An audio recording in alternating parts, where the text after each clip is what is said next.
Most people think it's impossible to sneak into Area 51, where the US has their top-secret military base and supposedly hides UFO evidence. But a man named Jerry Freeman became the only person to have ever publicly snuck into Area 51 using a strategy that outsmarted the US military. Jerry Freeman began his 100-mile round-trip trek into Area 51 in April 1997, starting late into the night around Beatty, Nevada, where he would head northeast into the restricted Area 51 land. Jerry's mission for the journey was to find evidence of the long-lost 49ers, who trekked across America in search of gold in the 19th century.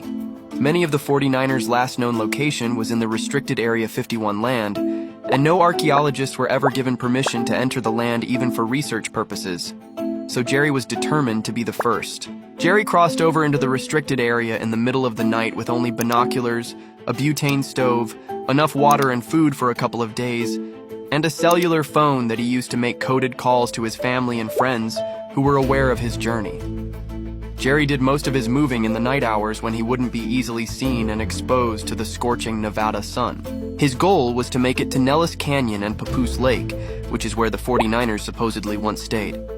But Papoose Lake is also where UFO researchers believe the US has an underground bunker where scientists are actively trying to reverse engineer a crashed UFO. Jerry was hiding behind cactuses and also sheltering in massive craters that were formed from testing nuclear explosions. In these craters, Jerry was able to avoid the infrared viewing devices the military uses to look for intruders.